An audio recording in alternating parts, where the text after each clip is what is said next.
Do not forget my stories, Senua. I am with you still.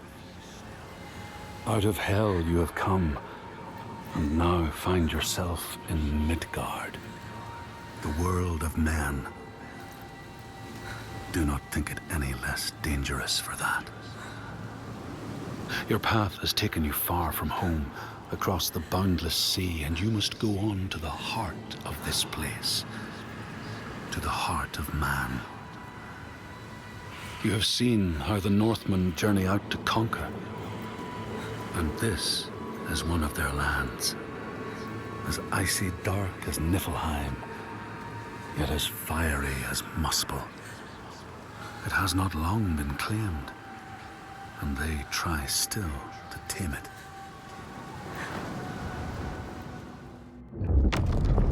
The Skald's verse speaks of a man called Grettir the Strong. A strange and bloody life he led. And it happened in this land you have come to. Listen to his story, Senua, for it may in some small way illuminate your own.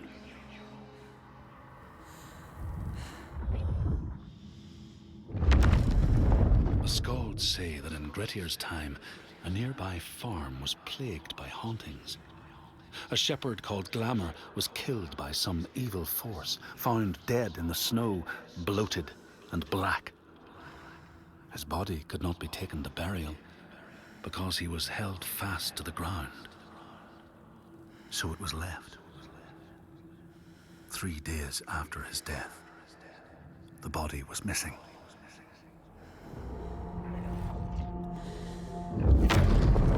The Skalds tell how the revenant Glamour roamed the settlements, terrifying all those who lived there. Each one he killed, in turn, rose to walk beside him. Thus, evil begets evil. But the man Grettir was proud and overbearing, and thought the Droiger no match for his strength. The Skalds say that Grettir fought and killed the Droiger Glamour, but not before Glamour had cursed him.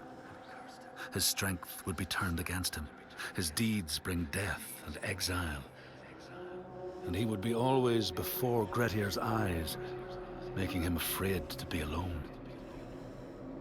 He saw all sorts of phantoms wherever he looked, and thus people who see things that aren't there are said to have Glamour's eyes.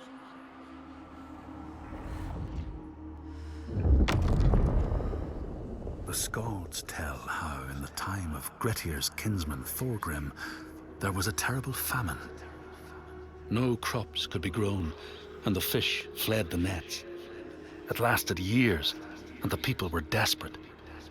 There was no respite even in spring, since terrible gales from the north would rise up and set in for weeks. This is a cold and unforgiving land, Senua. In the time of famine, at the place known as Rifskar, Thorgrim found a huge finback whale, beached and dead. His neighbor, Thorfinn, had already found it and was in the process of flensing it. But Thorgrim claimed it as his own. Thorfinn said he would not give it up without a fight. If that's what you want, Thorgrim said, let it be so. And he launched a blow at Thorfinn, cutting off his head in one strike.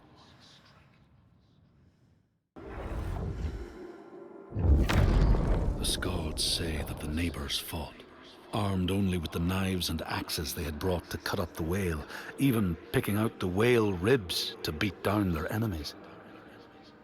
Thorgrim's men had loaded their boats with whale meat, but as they went to leave, one of their opponents struck Thorgrim's brother a fatal blow.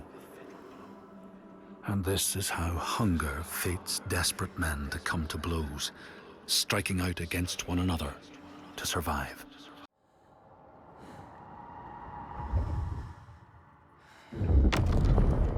Skalds speak of the time Grettir, traveling with some others, ran into rough weather and docked their boat on an island. They had not brought fire with them, and the merchants complained bitterly. Seeing a great fire blazing on the other side of the strait, Grettir said he would swim over to fetch it. He took off his clothes and struck out across the water, wearing nothing but a cloak.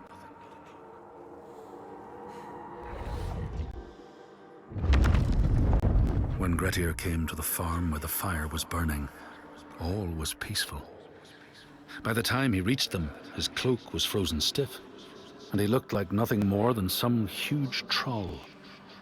The frightened farmhands struck out at him with the first things to hand, the burning logs from the fire. Grettir fought them off and got the fire he sought.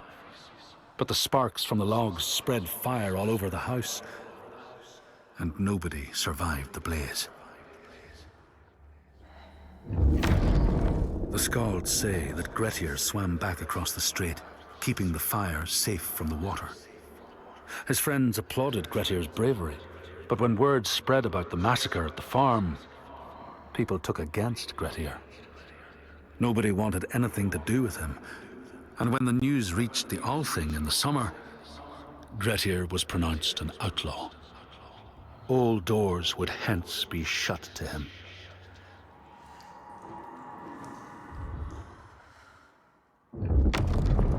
The Skalds speak of how Grettir, now an outlaw, took rest on the island of Haramsoy with a man called Audun. Grettir saw a great yellow glow like a fire rising from the ground. Audun told him it was coming from the burial mound of Kar the Old, who ever since he died had haunted the island, and warned him to stay away.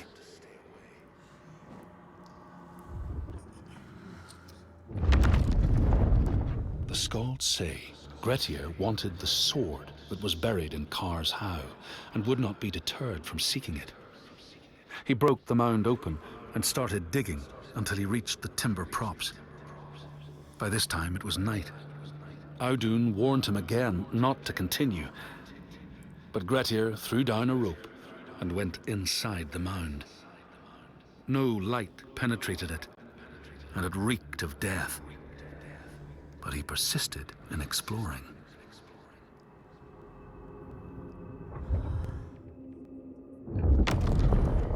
Grettir found the sword he was seeking, Kar's loom, buried in the grave mound. He went to leave, but before he could reach the rope, something grabbed him from behind, and Grettir realized the mound dweller would not let his treasure go. The two fought ferociously until Grettir got the advantage and chopped off the revenant's head. But Kar's loom would prove his undoing, fated to be the sword that killed him.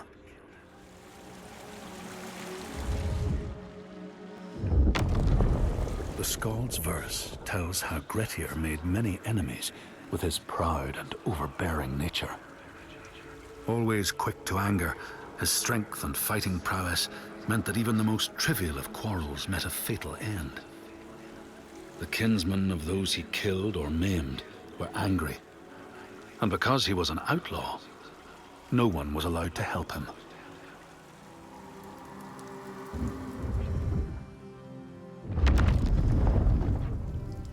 The outlaw Grettir fled to the island of Drangi.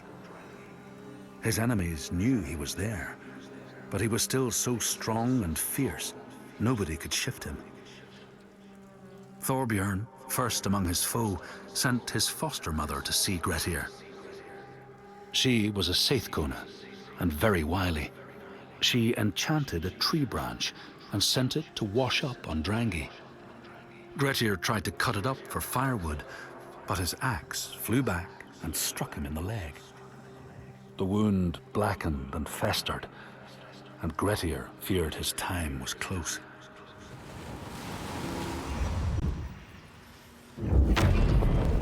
The Skalds say Grettir, wounded by Seithr, was now so weak it was possible for his enemies to defeat him. Under cover of night, Thorbjorn and his men attacked his shelter. They tried to disarm him, but he clung so firmly to his sword, Kar's loom, that they had to cut off his arm to get it free. Then they used his sword to cut off his head, and the land's mightiest outlaw was dead.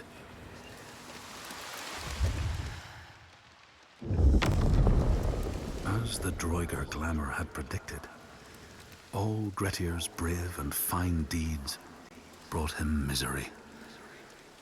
So fate makes prisoners of us all. But it was Gretir's nature that made him fight the Droigar, and Gretir's nature that led to blood feud and exile. So what is truly our prison, Senua? Is our path ordained, and we powerless to change it? Or do we blame uncertain powers for what we ourselves ordain?